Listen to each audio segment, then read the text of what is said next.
వినాయకుడి గుడి ముందు భక్తులు ఎందుకు గుంజీలు తీస్తారో మీకు తెలుసా?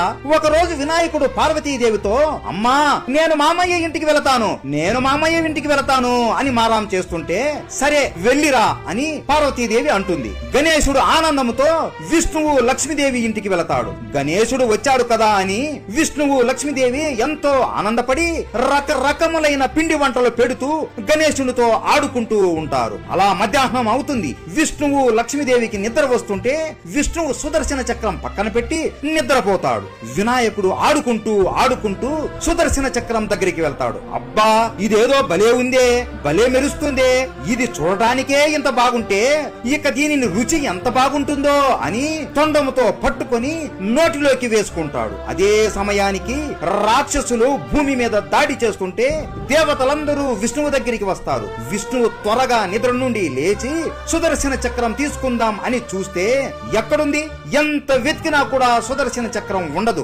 ఒక పక్కేమో దేవతలు ఏడుపులు, ఇంకొక వైపేమో రాక్షసుల అరాచకాలు. విష్ణువుకు ఏం చేయాలో దిక్కుతోచక ఎక్కడికి పోయావు సుదర్శన అని గట్టిగా అరవగా స్వామి కాపాడండయ్యా నన్ను అని గణేశుడి కడుపు నుండి అరుపు వినబడుతుంది. ఒరే గణేశ నా కొంప ముంచావు కదరా నాయనా, నీకు దండం పెడతా, తొందరగా సుదర్శన చక్రాన్ని బయటికి వదులురా గణేశ అని ఎంత బ్రతిమాలినా గణేశుడు మాత్రం మాట వినడు. అప్పుడు శివుడు అక్కడికి వచ్చి విష్ణువుతో నవ్వుతూ ఇప్పుడు నీకు కావలసింది గణేశుడి దగ్గర ఉంది, నువ్వు గణేశుడిని మెప్పిస్తే వాడు నీకు కావలసింది ఇస్తాడు అని అనగా విష్ణువు వీడిని ఎలాగో అలాగా చేసి బాగా నవ్విస్తే పొరమాలి చక్రాన్ని బయటికి వదులుతాడు అని అనుకొని చేతులు చెవుల దగ్గర పెట్టుకుని గుంజీలు తీస్తూ గణేశ సుదర్శన చక్రాన్ని బయటికి వదులురా అని అంటుంటే ఏంటి మావయ్య ఇంత వింతగా చేస్తున్నాడు అని చూసి నవ్వు ఆపుకోలేక గట్టిగా అని